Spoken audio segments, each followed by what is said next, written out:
My name is Leah Harrison, and I'm 25 years old. I never imagined that coming home from my first successful business trip would end with my entire life stuffed into garbage bags.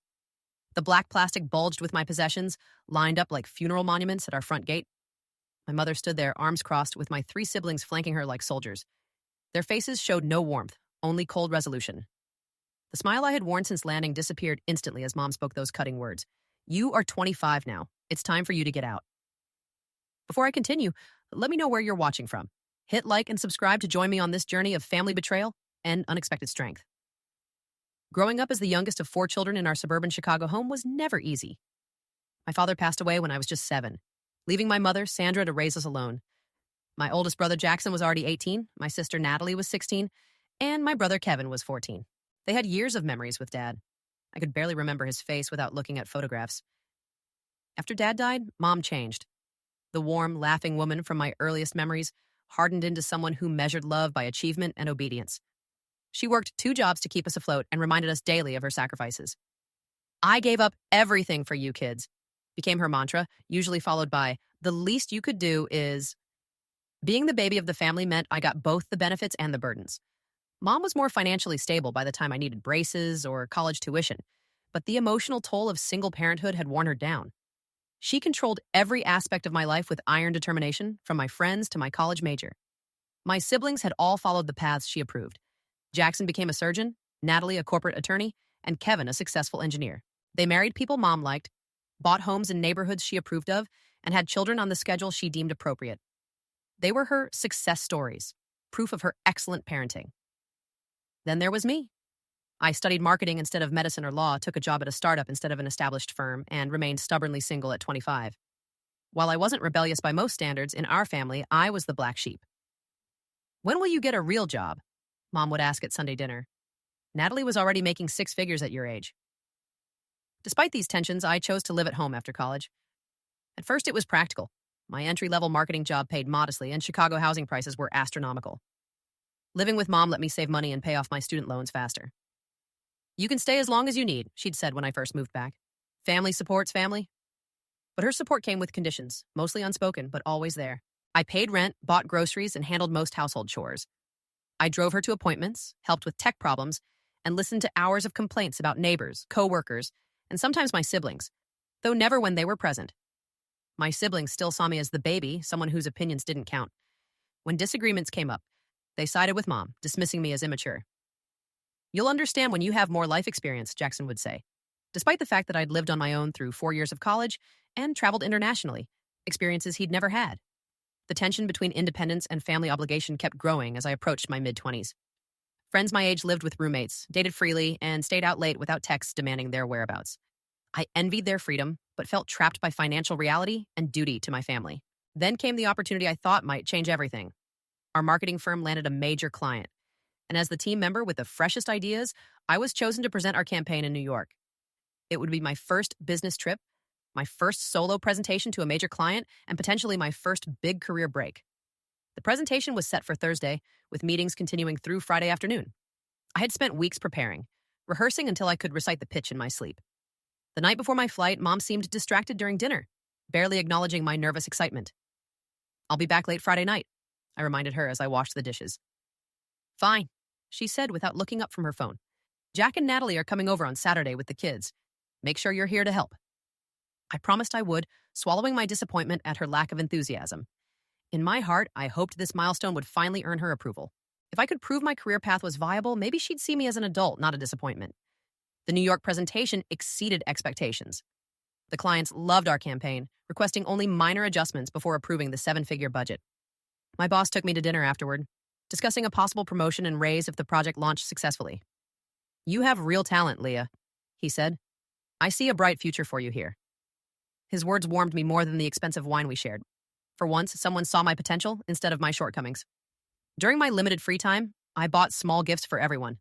A silk scarf for Mom, craft beers for my brothers, and a designer pen for my sister. Tokens of success and peace offerings I hoped might bridge the gap between us. On the flight home, I imagined sharing my triumph at Saturday's family gathering. Maybe Jackson would stop asking when I'd get a stable job. Maybe Natalie would stop sending me job postings for her law firm. Maybe Kevin would quit suggesting grad school to catch up to my peers. Above all, I pictured Mom smiling with pride, telling her friends about my accomplishment, finally seeing that I was making my own way. Little did I know that fantasy of family validation would shatter minutes after my return, replaced by a nightmare I could never have anticipated. The Chicago afternoon greeted me with perfect spring weather as my rideshare pulled away from O'Hare. Sunshine warmed the city after weeks of rain. A good omen, I thought. The gifts were neatly wrapped in my carry-on, and my laptop bag held the signed contract that could transform my department's budget and my career. I texted Mom that I'd landed safely and was on my way home, but got no response. That wasn't unusual. She often missed texts while busy with her gardening club or church. Still, a small unease flickered. During my trip, her replies to my check-ins had been brief, even cold. Halfway home, my phone rang, Jackson's name on the screen. My oldest brother rarely called me directly. "Hello," I said, curiosity mixing with apprehension. "Where are you right now?" His tone was clipped, professional. "My flight landed early. Is everything okay?" A pause long enough to speed up my heartbeat. "Mom wants to talk to you when you get home. We all do." "About what? Is someone sick?" Alarm replaced confusion. "Just get home, Leah." He hung up. I tried calling Natalie, then Kevin. No answer. I sent messages to the family group chat, saw red receipts, but no replies. Mom's last message from the night before now felt ominous. "We need to discuss some changes when you return." The driver noticed my agitation. "Everything all right, miss?" "Just family stuff," I replied, forcing a smile that felt more like a grimace. As we turned onto my street, the neighborhood seemed peaceful. Children playing in front yards, couples walking dogs, retirees tending their gardens. Then our 2-story blue-sided home came into view. That's when I saw them. Black garbage bags, at least a dozen, lined up by the front gate. 4 figures stood in the yard, postures stiff and confrontational. Mom, still in her gardening apron. Jackson in weekend clothes. Natalie in one of her impeccable business casual outfits. Kevin in his worn university sweatshirt. "You can stop here," I told the driver, my voice distant. I paid, grabbed my luggage, and stepped out. The car pulled away, leaving me exposed before my family's silent formation. No one moved to help with my bags. No one smiled. "What's going on?" I asked, approaching slowly. "What are all these bags?" Mom stepped forward, lips pressed in a thin line. "Your things are packed. It's time for you to find your own place." The ground seemed to tilt beneath me. What? Why? We never discussed this. "You're 25 years old," she continued, as if I hadn't spoken. "All your siblings were on their own by 23. You've overstayed your welcome." Jackson nodded. "It's time you learned responsibility." The irony stung. I'd been paying rent, doing chores, working full-time, and advancing my career. By any reasonable definition, I was already responsible. "This is insane," I said, looking from face to face. "I just got back from a business trip. I have nowhere to go." "You should have planned better," Natalie said, glancing at her watch like my homelessness was an inconvenience. "We all managed to move out right after college. With parental co-signing and down payment help, I shot back, and higher salaries in your fields." "Excuses," Kevin muttered. "You've had 3 years to figure this out." I turned to Mom. "Why now? Why today without warning?" "I've been hinting for months," she said. "Hinting isn't notice," I snapped. "Normal people discuss major decisions. They don't pack someone's belongings while they're away and ambush them at the gate." "Don't raise your voice to your mother," Jackson warned. The absurdity hit me, being lectured about respect while they disrespected me completely. "What is this really about?" I asked, recalling overheard talks between Mom and Natalie about property values. "Are you selling the house?" A flicker of surprise crossed Mom's face before she composed herself. "My financial decisions are none of your concern." "They are if they make me homeless without notice." "You're not homeless," Natalie said with exaggerated patience. "You have a job. Get an apartment like everyone else." Without references, without time to save for a deposit, without warning. I looked at each of them. "Do you hear yourselves? Who treats family this way?" "We're doing this for your own good," Mom insisted. "You need to stand on your own 2 feet." "By cutting them out from under me?" I countered. A neighbor walking his dog slowed, openly watching. My humiliation deepened. This family betrayal now had an audience. "This is ridiculous," when I said, lowering my voice. "Let's go inside and talk like adults." "There's nothing to discuss," Mom replied. "The decision's been made." "Without any input from me, the one most affected?" "Your input has been your continued failure to launch," Kevin said flatly. "We've all discussed it and agree this is necessary." That landed like a physical blow. They had talked about me, judged me, and decided my fate behind my back. The gifts I'd bought them suddenly felt like pathetic bribes for affection that was already gone. "When did you pack all this?" I asked, gesturing to the bags. "Yesterday," Mom answered. "Jackson and Kevin helped." So they'd timed it for when I was away, unable to defend myself. And what am I supposed to do now? Where am I sleeping tonight? You should have friends you can stay with, Natalie suggested, her tone implying doubt I had any. Or get a hotel, Jackson added. You just got back from New York. Surely you can afford a few nights. They didn't know my company had paid for my trip, and my savings were set aside for eventual moving costs, something I'd planned to discuss with Mom when the time was right. Can I at least go inside and sort through these? I doubt you knew what mattered when you packed. Everything is there, Mom said firmly. Your room's been cleared. The finality of her words made my stomach clench. They had erased me from the house as if I'd never belonged. White-hot anger surged, burning through the shock. How dare you? My voice trembled. How dare you stand there acting righteous while doing something so cruel? Dramatic as always, Natalie muttered. Dramatic. I laughed without humor. You ambush me after a business trip, toss my things in garbage bags, and tell me I'm homeless, effective immediately.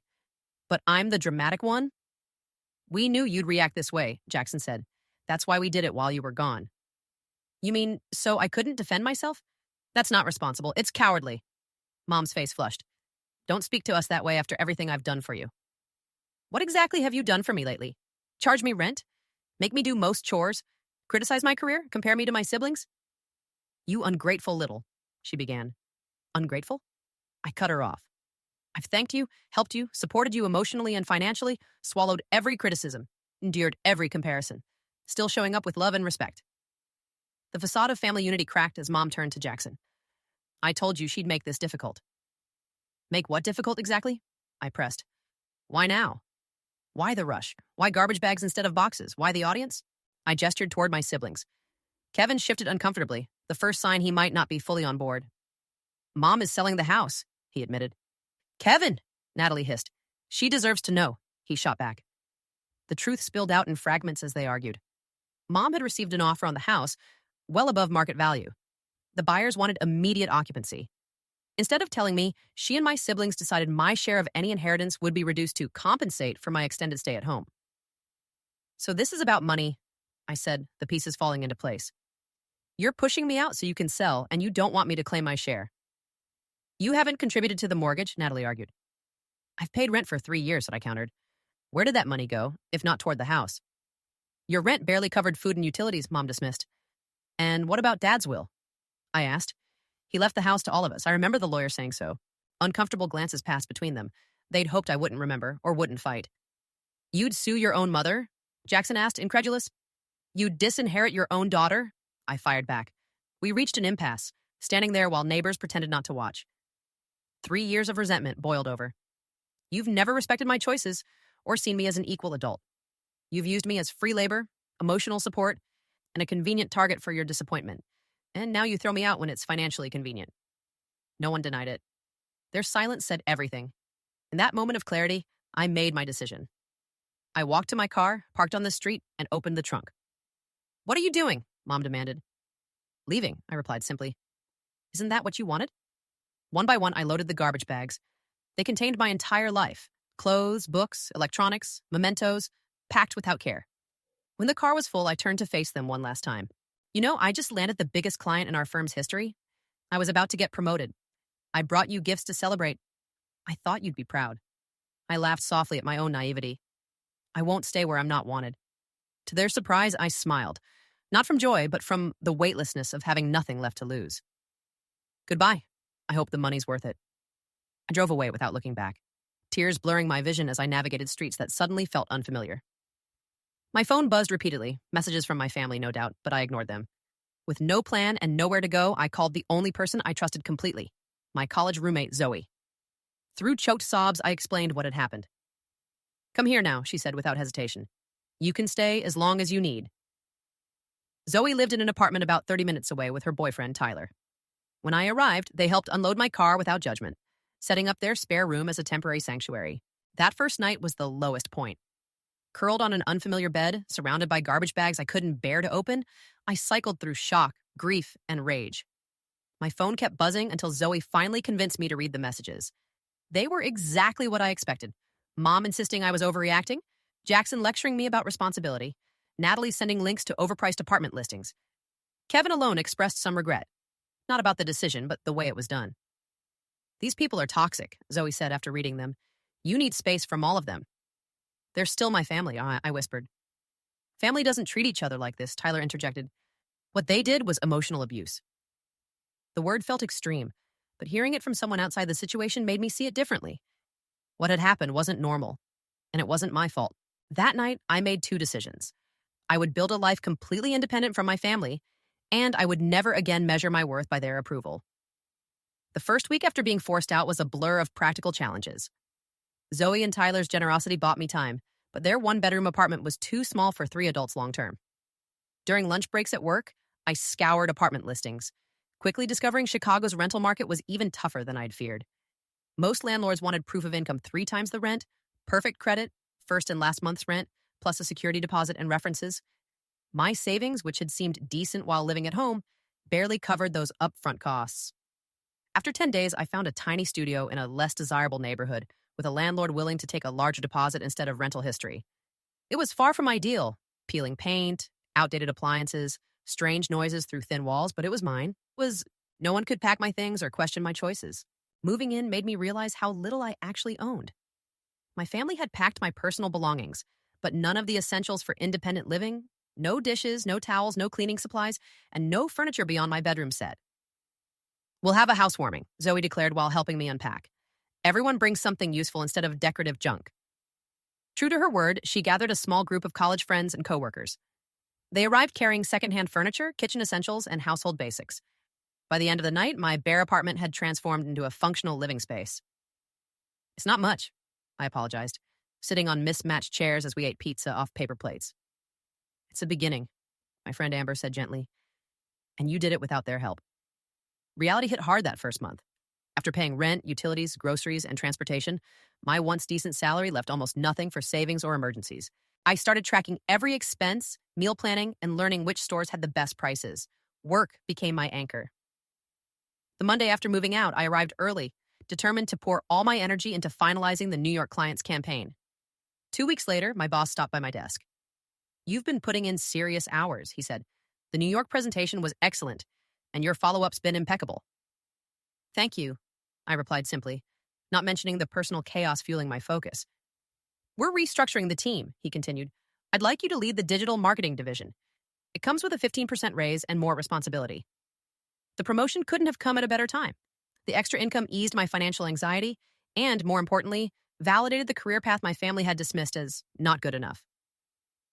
But even with professional success, I struggled emotionally. Nightmares about homelessness woke me in the middle of the night. Sudden noises in my building made me jump. Trust felt like a dangerous luxury. You should talk to someone, Zoe suggested over coffee one Saturday. Therapy's expensive, I sighed. So is the emotional toll of trauma, she replied. Your new job has insurance. Use it. With her help, I found a therapist specializing in family estrangement and adult children of controlling parents. In our first session, she said words I didn't realize I needed to hear. What your family did was not normal or acceptable. She went on, evicting someone without notice is legally questionable, even if it's family. Doing it while you were away shows planning and a deep lack of respect. Her validation hit hard. Week after week, therapy helped me see the patterns I'd grown up with: emotional manipulation, scapegoating, and conditional love. I began rebuilding my self-worth without needing family approval. Independence also meant learning practical skills I'd never needed at home. I taught myself how to fix a leaky faucet, jumpstart a car, cook simple meals, and handle small home repairs. Each success felt like a quiet victory, a reminder I could survive, even thrive, on my own. 3 months after moving out, I ran into Kevin by accident at a downtown coffee shop. We both froze, then he gave a small, awkward smile. You look good, he said. How are you? I'm doing well, I answered honestly. I got promoted. That's great. He hesitated. Mom's been asking about you. She has a strange way of showing concern, cutting me off completely. You cut off contact, he countered. You stopped answering messages. After being thrown out with no notice? Yes, I did. We stood there in uncomfortable silence, holding coffee cups like shields. She wants you to come to Sunday dinner, he finally said, to talk things through. On what terms? Does she admit what she did was wrong? Is she apologizing? Or does she expect me to pretend nothing happened? His expression told me everything. There would be no apology, no acknowledgement, no change. I can't do that, Kevin. I'm not the same person who left 3 months ago. She's still your mother, he insisted. And I'm still her daughter. That didn't stop her from treating me like I meant nothing. As we parted, he looked troubled, maybe seeing our family dynamic from a different angle. That brief meeting only strengthened my resolve to keep my boundaries, even if it meant keeping my distance. The path forward wasn't smooth. Some days I felt empowered by my independence. Others I crumbled under the weight of being estranged from my only family. But slowly, I built a life that belonged entirely to me, furnished with my choices, guided by my values. The constant anxiety of those first weeks began to fade, replaced by a growing confidence that I could handle whatever challenges came my way. Leading the digital marketing division gave me higher visibility in the company.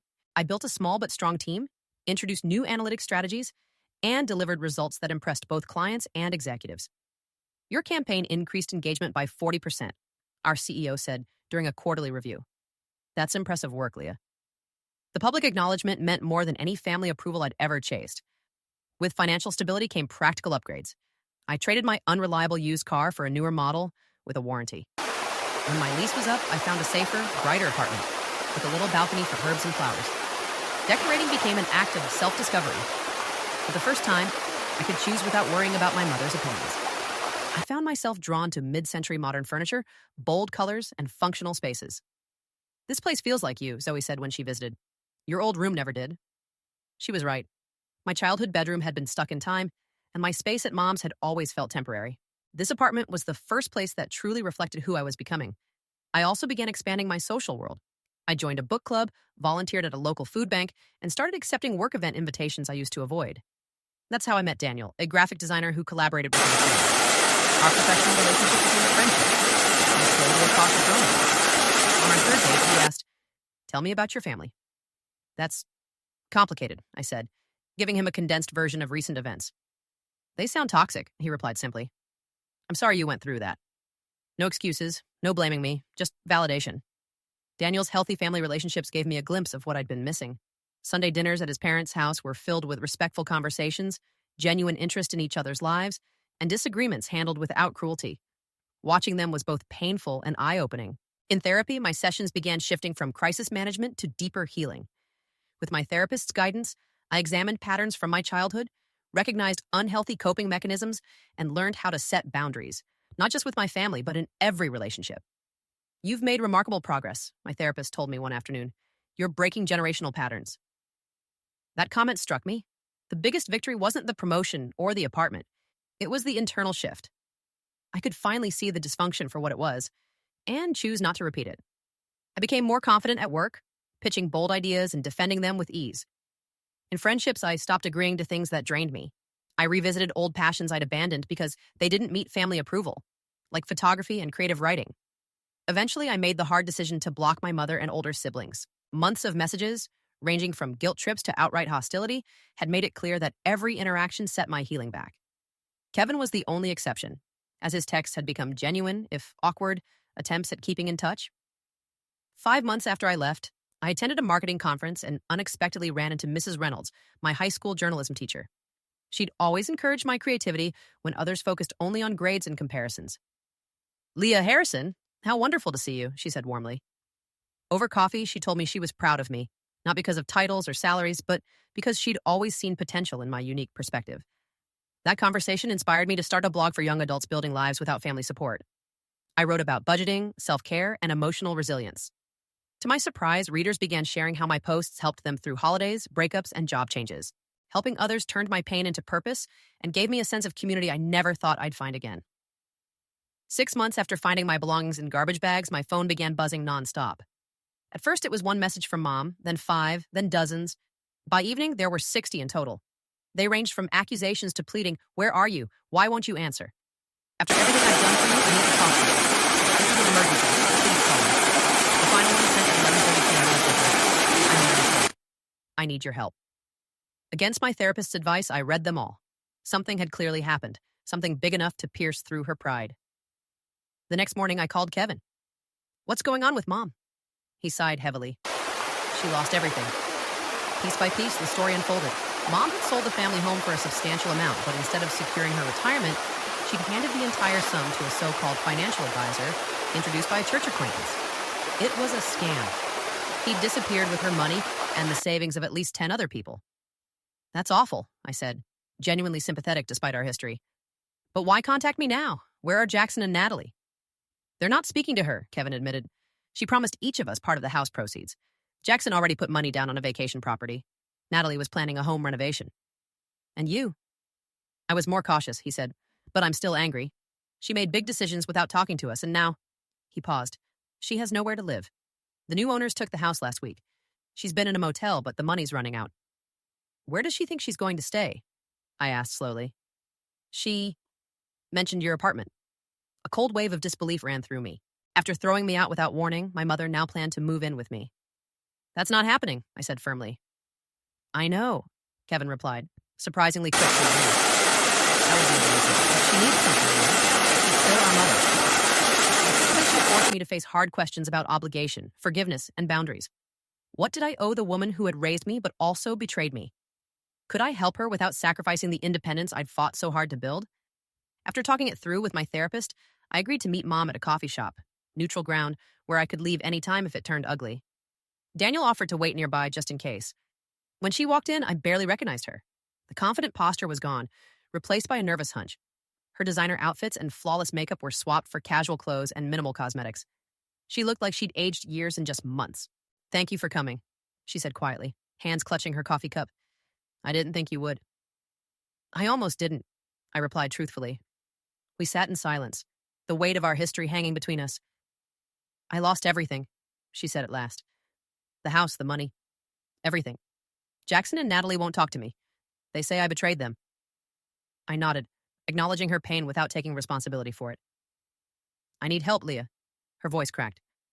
I have nowhere to go. 6 months earlier, I might have jumped at the chance, desperate for approval, but now I saw things clearly. Do you understand what you did to me? I asked. She blinked, unprepared. I was trying to help you become independent. By throwing me out without warning, by packing my life into garbage bags while I was away, by humiliating me in front of the whole family. I may have handled it poorly, she said, but my intentions were good. I laughed, but there was no humor in it. Oh, you sold the house without telling me. You planned to cut my inheritance. You treated me like I was disposable. Tears welled in her eyes. I made mistakes. Yes, I said. And now you're facing the consequences, just like I had to because of you. So you won't help me? Her tone shifted toward indignation. After everything I sacrificed raising you? I didn't say that, I corrected. I'm willing to help, but on my terms, not yours. I laid out my boundaries. I would help her find affordable senior housing and contribute a modest monthly amount toward her expenses. But she could not live with me, borrow money directly, or try to control my life again. That's your idea of help? She asked, incredulous. That's what I can offer while still respecting myself. Take it or leave it. We talked for almost 2 hours. Accusations, tears, and a few tentative steps toward understanding. By the end, we had an uneasy agreement. I'd help with housing and applications, and she'd attend family therapy with me. As we stood to leave, she asked, when will things go back to normal between us? They won't, I said, looking her in the eye. That version of our relationship is gone. Maybe we can build something new, but we're not going back. Her face fell, the reality of permanent change finally sinking in. In that moment, something shifted in me. The anger I'd carried for months didn't vanish, but it loosened its grip. I could see my mother not as the towering figure of my childhood, but as a flawed human whose choices had cost her dearly. That didn't erase the harm she'd caused, but it allowed me to respond from a place of strength instead of raw pain. In the weeks after our coffee shop meeting, I helped her navigate the process of finding affordable senior housing. My help was practical, not financial. Researching facilities, explaining paperwork, driving her to a few appointments. Eventually, she moved into Pine Meadows, a modest independent living community with optional support services. It's small, she commented on move-in day, glancing around the compact kitchen and living area. So was my first apartment, I reminded her gently. You adapt. The parallel wasn't lost on her. For perhaps the first time, she was experiencing what it felt like to start over with limited resources, the very position she'd thrown me into without warning. Our relationship remained complicated, but the physical distance and clear boundaries gave us space to breathe. She attended the family therapy sessions reluctantly at first, but over time, they became a place where we could talk without spiraling into old patterns. I never realized how my own upbringing affected my parenting, she admitted one afternoon. My mother was even more controlling than I was. Understanding where her behavior came from didn't excuse it, but it gave me context to process my childhood. I continued to contribute a modest monthly amount toward her expenses, calculated so it wouldn't put my own stability at risk. We formalized the arrangement in therapy with clear expectations on both sides. My relationship with Kevin grew cautiously stronger. We met for coffee occasionally, and he eventually apologized for his part in my eviction. I should have stood up for you, he said. I knew it was wrong. Why didn't you? I asked. Not accusing, just curious. It was easier to go along, he admitted. I've always done what Mom and Jackson thought was best, even when I disagreed. His honesty helped me see that we'd both been trapped in the same family system, just in different roles. Jackson stayed distant, sending the occasional holiday greeting or family update, but never making any real effort to rebuild trust. His pride kept him from admitting any wrongdoing, and I no longer felt the need to seek his approval or forgiveness. The most surprising change came from Natalie. 6 months after Mom's financial collapse, her husband announced he wanted a divorce. Overnight, she went from a 2-income household to being a single mother of 2, struggling to maintain the lifestyle she'd once taken for granted. I never understood what it meant to have your life upended in a single day, she admitted, during an unexpected phone call. I think I get it now. Our reconciliation was cautious and incomplete, but it opened a door I hadn't expected. We started meeting once a month for lunch, small steps toward rebuilding trust without pretending the past hadn't happened. Meanwhile, my professional life continued to climb. 1 year after the promotion that had coincided with my forced independence, I was offered the role of director of marketing, overseeing all campaigns and client relationships. The position came with a substantial salary increase, stock options, and benefits that finally made me feel secure. For the first time, I could think beyond just paying the bills. I started exploring the idea of homeownership, a dream I'd never dared to speak aloud around my family. Working with a realtor, I found a small but charming condo in a diverse neighborhood with a reasonable commute to downtown. The day I got the keys, I stood in the empty living room, overwhelmed. This space was mine, purchased with my earnings, chosen to my taste, secured by my own credit and reputation. No one could pack my belongings or demand I leave. No one could diminish this achievement. To celebrate, I hosted a housewarming for the friends who had supported me through my darkest year. Zoe, Tyler, Daniel, colleagues, and even Kevin came. I propose a toast, Zoe said, raising her glass. To Leah, who turned garbage bags into a gorgeous home through sheer determination and courage. The reference drew knowing smiles. What had once been my deepest humiliation had transformed into the story of my resilience. As my external life stabilized, I kept working on my internal healing. With my therapist's encouragement, I started a small scholarship fund for young adults aging out of foster care or leaving toxic family situations. The grants were modest, just enough to cover a security deposit, professional clothing, or initial tuition, but they addressed the exact gaps I had faced when I was forced out. You've turned your pain into purpose, my therapist told me after I shared the first thank you letters from recipients. That's true healing. Her words resonated deeply. The betrayal that had once shattered me had revealed strengths I might never have discovered otherwise. Being forced to stand alone had taught me that I could not only survive but thrive on my own terms. My relationship with Mom would never return to what it once was, and I didn't want it to. The old dynamic had been rooted in control, not respect. But over time, we were building something new, an adult relationship with boundaries and realistic expectations. In our last therapy session of the year, Mom looked at me and said, I'm proud of you. Not because you're successful, though you are, but because of how you've handled everything, even the things I caused.